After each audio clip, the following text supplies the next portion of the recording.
It's my pleasure to welcome John Phillips, the Director of Athletics at Embry-Riddle Aeronautical University in Daytona Beach, Florida, and Jake Ripple, the Director of Athletics at Dodge City Community College in Dodge City, Kansas, to the podcast today. Gentlemen, thank you so much for being here.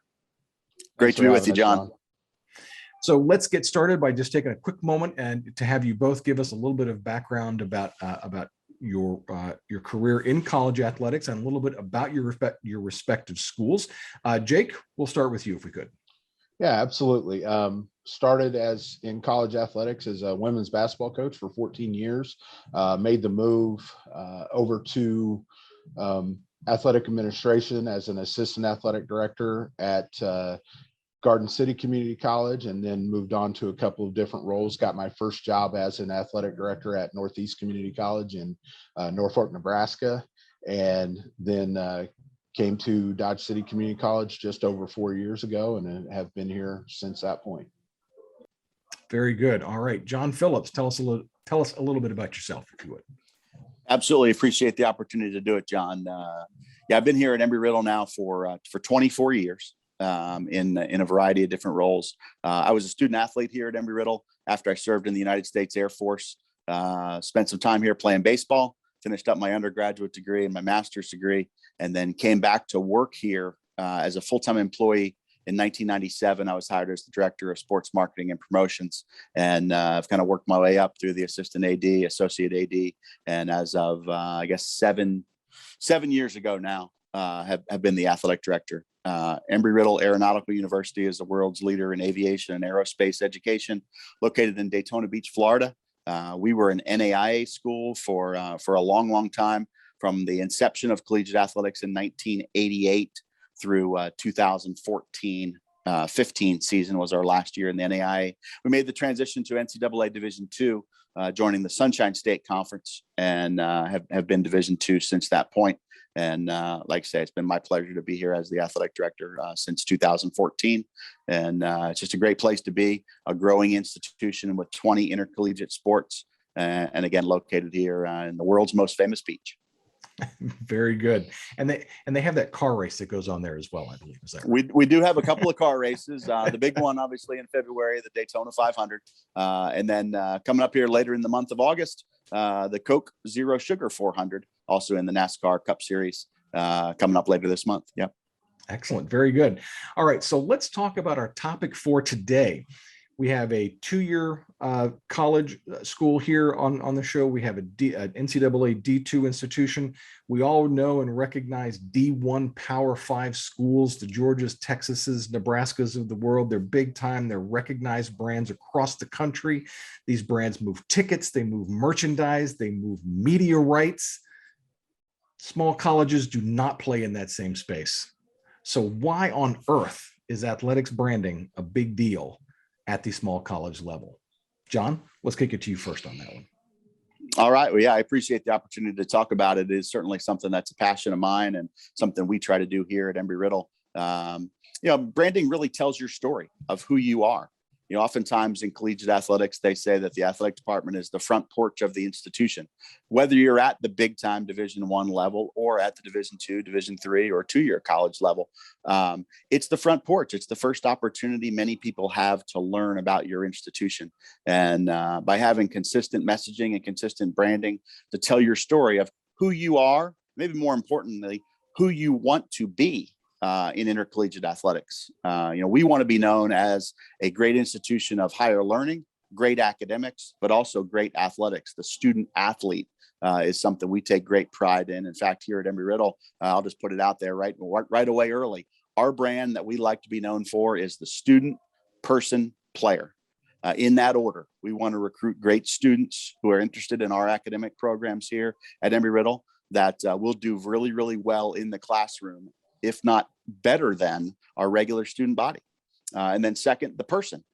We want folks to be good people, represent our institution, represent our athletic department really, really well out in town, around campus, and then later on after graduation. And then finally, the third part of the student, person, player is the player. We make no bones about it. We like to win, but not at the expense of the first two. If you're going to keep score, you might as well win the game. And that's what we want to do, whether that's in baseball, basketball, soccer, lacrosse, or any other sport. We like to win, and that's what intercollegiate athletics is all about, in my opinion. Student athletes who are great students, but also really competitive athletes. So your brand is who you are, and who you want others to know you for, and have a good feel for your program, hopefully through your consistent messaging and branding. All right, Jake, tell me about branding at the 2-year college level. So I go a little bit back to the conversation that actually hatched all of this idea of this podcast when we were all together talking, and you asked the question of, how can you guys as small schools afford to do it? And I still go back to the statement I made that you can't afford not to do it. I think it's too important for what we do across the board, and the importance for Dodge City Community College. Obviously, as I said, we have 21 community colleges or similar 2-year colleges that compete in athletics across the state of Kansas. And you guys know that there's not the population base in Kansas obviously is not near what it is in Florida, where John is. And so we have to do something to set ourselves apart, and the athletics. And I would echo a lot of what John talked about. In the athletics is kind of the front porch of the college, and it's what the public sees a lot of times. And we have 3 pillars similar to what John talked about. We refer to them a little bit differently. We have 3 pillars that we look at, and it's academics, community, and athletics. And they're essentially the same thing that John talked about. Number one, we want our student athletes to be very successful in the classroom. We push that as we're talking in the community, as we're talking in recruiting, that we want them to be successful in the classroom. Where we're a little bit different than what John deals with. Part of our success of our programs is our student athletes moving on to the next level. They're here for 2 years and they have 4 years of college eligibility. So part of our success is them moving on to the next level. So the student piece is probably the first piece of that, because if they don't take care of that, we can't have success in the idea of moving our student athletes on to the next level. The community piece is very important to me. I guess part of the background that I probably should have led in with is Dodge City is hometown for me. I was away from here for 25 years after I graduated from high school, but I'm back home now. And so the community piece means a lot to me. How our athletes are perceived in the community, how they interact with the community, all of that's very important to me, and a very big piece of what we do. So I want our student athletes to be involved in the community, anything from being involved with grade schools, whether it's a reading to the kids or something we call High Five Fridays, where our student athletes just go out and greet the kids as they're coming into school on Friday mornings. So we do that. Other things, we have a big festival right at the beginning of August, which we just got through, Dodge City Days, and our student athletes are very involved with that. We usually take somewhere around 100 to 120 student athletes and walk in the parade. We have things like a kids fest that our student athletes help with. So the community piece is pretty big for us, and the branding piece, and then the athletics piece. Obviously, as John said, we're not going to shy away from the fact that we want to win. We've had to make some changes since I've been here because of that. We want to win, and we're not going to be ashamed of that. One of the things that we will try to go forward with is the winning piece. And so that academic, community, athletics piece is a big part of our branding and what we do and what we push. Not only to prospective student athletes, but to the community and to 4-year coaches that come in here. We make sure that they know that those are the important things of our program. So I think it's interesting that both of you, in talking about the importance of branding at your respective levels, you didn't mention your logos at all. And I think that that's a really telling point, because it's fair to say branding is kind of a 2-part process. Yes, when you think about branding, you think about the visuals, you think about the cool logos. Those things are obviously important. But if they aren't underpinned by those fundamental values, then they're just kind of pretty pictures. Is that a fair way to put that? Absolutely. I think, and the technical side of that, talking about the two piece, we do have a very consistent logo that we use athletically. One of the interesting things, and I guess that I'll save that for a little bit later on, but we do have that logo, but the logo means nothing if we do a great job of getting the logo out there, but if we don't put a message behind that logo and what we stand for, then it's pretty forgettable at that point. John? Yeah, I agree with Jake, and I would only add to that. The logo to us, whether in our case it's blue and gold, or at another school it might be orange and blue. That's perfectly fine. From our perspective, what I think a logo can stand for is consistency, quality, professionalism. When you walk into an Embry-Riddle facility, hopefully you're going to see the same color of royal blue and gold. Now, royal blue isn't any better than red or green or anything else. But what I hope you'll see is, again, that our consistency of branding dictates our professionalism and the attention to detail that we put into our brand, or in this case, our logo, which hopefully tells the story of the big picture of what we stand for, what our goals are, is to be professional and mission driven and consistent, and really just ultimately put out a quality product.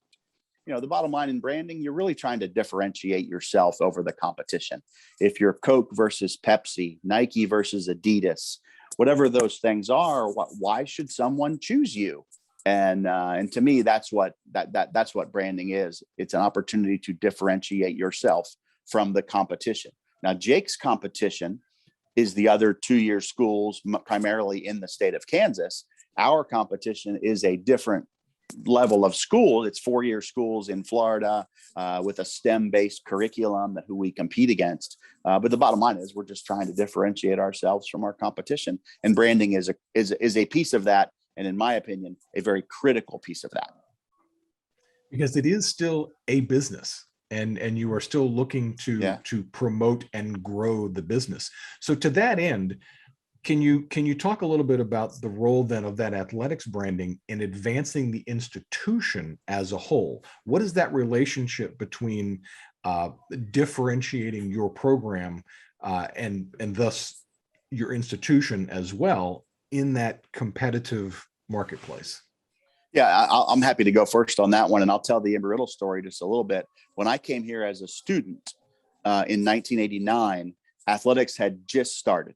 It began in 1988. So talk about being in the infancy of an athletic program. We had no athletic facilities. We had no scholarships, and we barely had any teams. I mean, we had 5 sports back then.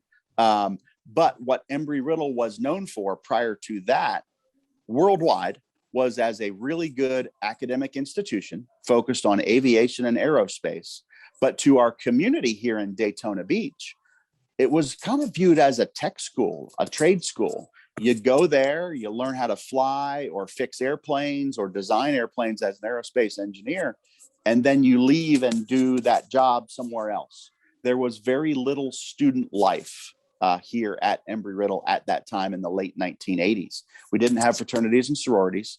We only had, I think, 1 dormitory, maybe 2 dormitories at the time. And it really was a drive in, drive out. Great education, but beyond that, not much.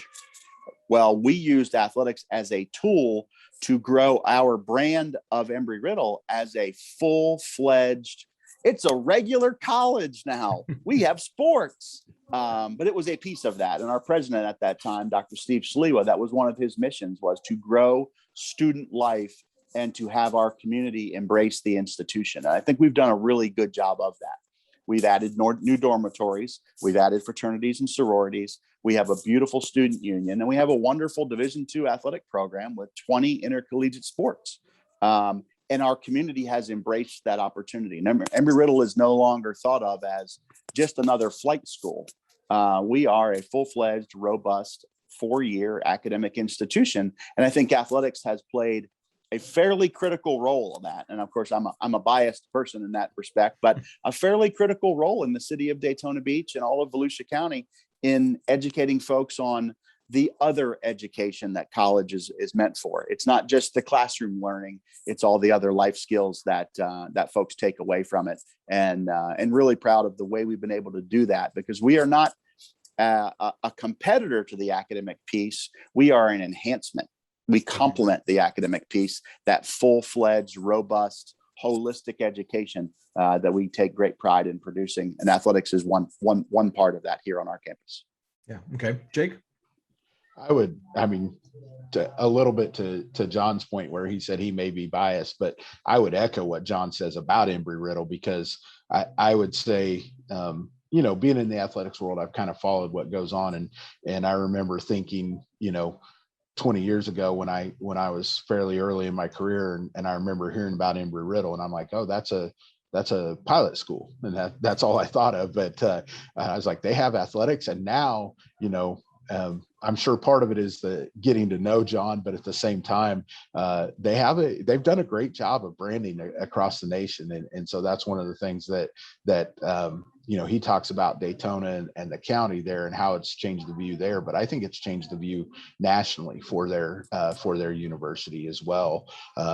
They obviously have a couple of locations, but Daytona is kind of the one that everybody knows about. And for us, I look at the branding and how it enhances the entire school.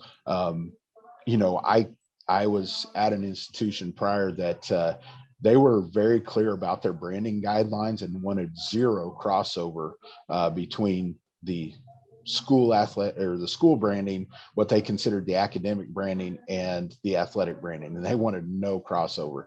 And I think in the long run, it kind of hurt the branding, and I would argue that hurt the athletic branding of the school because it wasn't getting out there quite as much. I've been very fortunate here at Dodge City that my president, Dr. Harold Nolte, is huge proponent of athletics, and he is very adamant about the branding of our athletics enhancing the entire institution. And this may be a small thing, may not be a small thing, but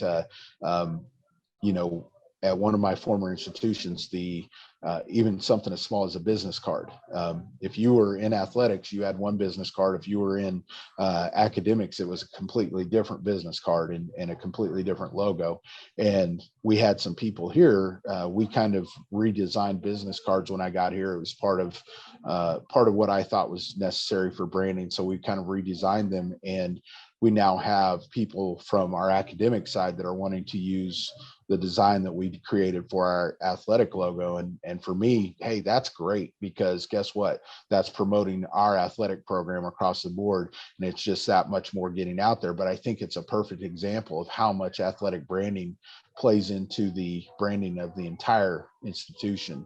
And, we're becoming known for our athletic logo is becoming known definitely within the city and across the state, even more so than it used to be. And we, part of that comes back to what John talked about, the consistency, that we're doing the same thing. We're using the same colors. We're using the fonts around our logos consistently. All of those things become a big part of that. The consistency of a brand is a huge part of it being a good marketing tool for your school, for your program. So I think that's, the fact that we have our institution, we have people wanting to use our athletic design on a business card. While it might seem like a small thing, it's that many more people that are seeing our athletic logo out in the community, out in the business world, that might be willing to invest in our program as well. So given the competitive nature of the small college higher education marketplace, again, D2, D3, NAIA, 2-year schools, there's a lot of opportunity out there, I think is fair to say, in regards to branding and messaging. What do you see as, just looking at that market overall, what do you see as what folks are doing well with small college branding, and what are kind of some opportunities where maybe the entire market could improve how it's representing itself? So I think one of the things, especially at the 2 year level, and I would think that John one might echo this, but social media has completely changed how people use their branding, in my opinion. It always used to be how it looks in print and, what you do with it. And, I go to one of the things that I looked at as I was coming here was I'll tell you somebody that I think did a great job of it, and they still do. Iowa Western Community College has a great brand. Their mascot is the Reavers. They're a river pirate, and they and I'm going to give some credit to another colleague of ours, but Jeremy Capo, when he got there, he really embraced that and pushed their brand forward, and their social media really changed when he got there. And I know he had some help with it, with their social media staff, their marketing staff as a school, but they developed a couple of things. And he developed, one of the things that went along with all of their social media posts with their logos and everything was he put a couple of hashtags in place that went along, and one of them worked and one of them didn't. And I think you have to be willing to do some of that stuff. One of the logos, or one of the hashtags that they used that probably didn't go over and didn't continue on with them, was fueled by blue, as their colors were blue and black. But the other thing he did was fly the flag, and obviously as the pirate brand and everything, he found something that related to their logo, to their mascot, and created that as a school. And so that was one of the things that I looked at when I came here, and the idea of the Dodge City Conquistadors. And so, I was struggling with it, and our men's basketball coach, when we hired him and he came in, we started talking about some of that stuff. And if you do some research on conquistadors, and I'm not going to go into the whole story, but we came up with the hashtag of burn the boats. And so we use that hashtag with our stuff. And if you do the research on where the burn the boats came from, it relates back to the conquistadors, and it's a big piece. So it's just one more, promoting our brand and finding some consistency in that. But we use that across social media, and it's one thing that I think when people see that consistency, and you really saw that with Iowa Western, of that fly the flag all the time with their stuff, and they created different posts with flags with their Reaver head on it, and it just really was something that was impactful for what I was looking at. So I was looking for, how do we do that at Dodge City, and I've adopted some of what Jeremy did there. John, your thoughts? Yeah, I think those are some great examples there. I'll share a couple other in the D2 space that I've seen. One of which is on the other coast out in Southern California. One of our former NAIA colleagues, that's now a Division II colleague, Azusa Pacific University. It goes back to kind of differentiating yourself and what you stand for.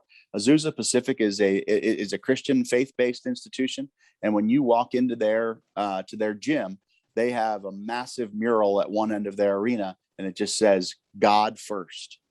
And that tells their story. If you'd like to know what Azusa Pacific stands for, it's very clear. Mm-hmm. 2 words with a period after it.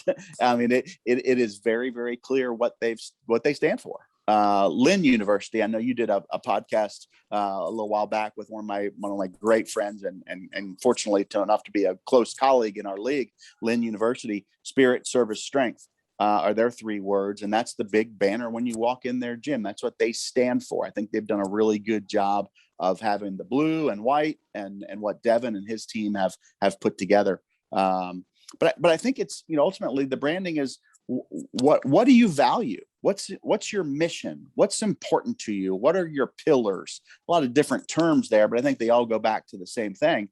And I'll go back to what Jake just referred to there, and through social media and how you tell your story.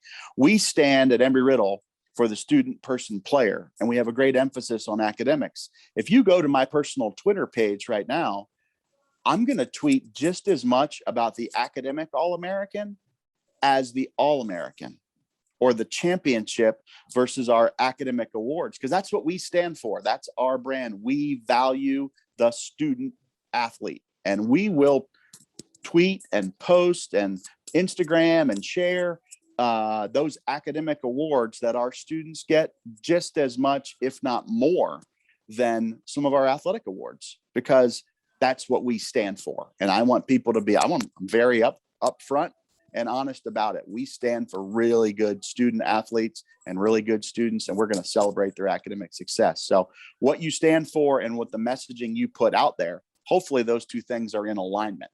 And in my case, I'm not saying I do it perfectly, but that's one of the things I work really hard to do, is to share Embry-Riddle's story in all areas, not just, hey, we won the game 86-71, but who had the points? Oh, Elijah Jenkins had 21 points tonight. Did you also know that he was the Sunshine State Conference Male Student Athlete of the Year this past year? And that's a true story. He is the Sunshine State Conference Male Student Athlete of the Year. And I'm going to continue to tell both sides of Elijah Jenkins' story, because it's a great story. He's a smart kid. He's got a mechanical engineering undergraduate degree. He's pursuing his MBA, and he's a heck of a basketball player. And but that's his story. And that's my job, is to help tell his story, which ultimately tells Embry-Riddle's story and what we stand for. So as we go into our last question here, and this has all been outstanding information. Thank you both. Let's say there is an athletic director out there who is struggling with the idea of branding. It's an abstract thing to this athletic director. They are looking at their logo and they're thinking, that's my branding. They're thinking story, that's my branding. How do they deal with this? So from both of you, what's your number one advice to that struggling athletic director? Where do you start with refurbishing that branding conversation? John, I'll let you go first on this one. Oh man, I was hoping to steal some of your stuff, but ultimately it's all those things. It's your logo, it's your mission, it's your pillars. And especially at the small college level, you can't do it all overnight, and you can't fix issues overnight. If you have a facility, whether it's basketball, football, baseball, that might be what I would consider branded inappropriately, or maybe branded inconsistently, none of us have the budget to just come in and do a facelift and fix all those things. Mm-hmm. So you can't do it overnight, and you shouldn't try to. But I think what you should try to do is make small steps. And honestly, it's something we did over the summer. We took advantage of some of the downtime this summer with lack of students on campus, lack of athletic events on campus because it was summer. And of course, some of the COVID restrictions that had some of our facilities closed up. And I said, hey, since there's not going to be people traipsing through this lobby every day going to use our weight room or fitness center or whatever the facility might be, let's take advantage and let's clean up some of this space and do some different things. So we've done some projects, and I'm not just going to talk about Embry-Riddle, but everybody can do that. You can modify your identity and clean some things up. Start with one facility, make it consistent, whether it's your color scheme. And this is something that I fought on campus. We are royal blue and gold. It's not Vegas gold. It's not Georgia Tech gold. It's very similar to the gold in the shirt that Jake's honestly wearing today. And so I wanted to make sure that our branding had the right color gold, and we're royal blue. We're not navy blue. And so I wanted to make sure we had the right color blue everywhere. And so we went through and did some little things like that. And again, what color you are doesn't really matter. But what I preach is consistency of a common identity. And then the other thing is the student, person, player. We've had that for years. Our previous athletic director, Steve Ritter, came up with that plan probably very early on in our infancy of athletics. It's probably been 30 years now. But we didn't always tell that story. We told it internally, but we never shared it. And so something we did last year is I put student, person, player on the back of every team's practice gear. The t-shirts that every student athlete gets now between their shoulder blades, it says student, person, player. And when they wear that to class, now their professor is going to see that. When they wear that in the community, one of our fans is going to see that. When they wear that home, their mom and dad's going to see that. And so we're being more outward as opposed to external with that branding. And then the other thing we're going to do this summer is we're going to tell, what does it mean to be a student, person, player? And so I'm going to put some branding up in our lobby to tell that story a little clearly, because not everybody understands what the student, person, player means and why they see that hashtag or catchphrase or branding element on some of our stuff. So pick some little things, chip away at the big picture, and eventually we'll all get there. So I'll let Jake add to that and probably do a better job than I did. So I would echo what he said, and don't try to bite it off all as one piece. I think as a small college administrator, the first thing you do is and I think it's natural for all of us. We look at just what you talked about at the very opening of this. We look at what Nebraska's doing, what Georgia's doing, what Alabama's doing, and say, oh, I want to do that. Well, that's not always realistic for all of us, and for sure not in one fell swoop. And if there's a school out there that has the money to do that, let me know, and I'll figure out how to get there at the small college level. But we don't have that piece. So I think the very first thing is you have to decide, what are we going to be? That, like John said, the student, person, player, ours, the academic community, athletics piece. You have to figure out what you're going to be. Make sure that you are integrating your logo, your visual branding into that, and what you're doing, what your pillars are, what you're going to stand for, and make sure that they stay consistent. I think that if there's one thing that you can always talk about athletic branding is, make sure it's consistent all the way through from beginning to end. And as John talks about the color piece, just like they're royal blue and gold, we are considered royal purple and gold. And that's one of the things we look at. And I have an issue right now in one of my athletic facilities that I think about 3 different shades of gold in there. And one of them I can't fix immediately. It's under a floor finish that I'm going to have to wait till I can sand it all the way down and redo. But there's a couple of walls that I can take care of immediately. And so that's one of the things that I'm looking at, putting some new paint on. It stood out a little bit. But now we've added some different features to that facility, and now it really stands out that we're having different shades of gold in that gym. So that's one of the things that we have to fix. And so I would say, look around, look at your surroundings, look at what you're doing. Do they match up to the values that you want for your program, and figure that out, and then just be consistent as you change it. And be patient. It's not going to happen overnight. Be patient. You've got to build a brand. I don't think anybody, you look across the nation, even the big boys, they didn't build a brand overnight. You'll find even the big schools, when they've had to change a mascot, change a logo, that has not been an easy thing for them, because they haven't been able to change that overnight. They've had to do it in bits and pieces. So you're no different than what they're doing. You're going to have to build it bit by bit. Your chunks just may be smaller than the others as you're doing that. So be patient, be consistent, but be persistent with it.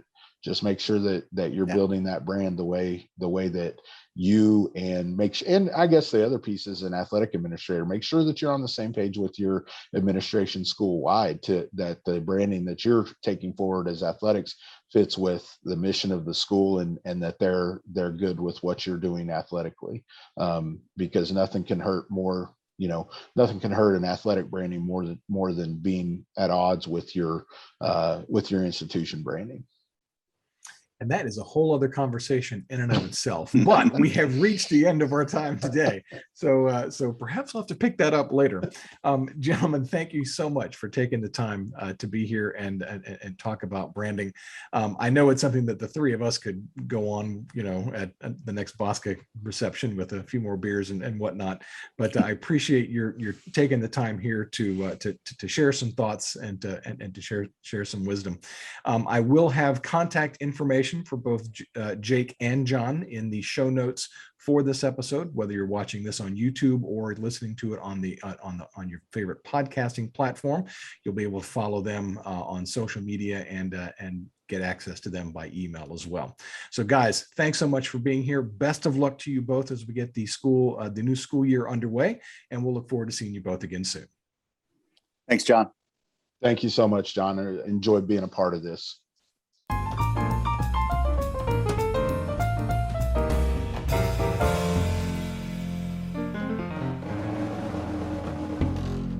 Thanks for watching. You can get in touch with our guest using the information listed here on the screen. You can also find it in the video description below and in the podcast show notes. If you're watching on YouTube, please like and subscribe. If you're listening on a podcasting platform, please subscribe, leave a 5-star review, and write a review. Help other sports professionals find this podcast. Best of luck in your sports branding efforts, and we'll see you next time.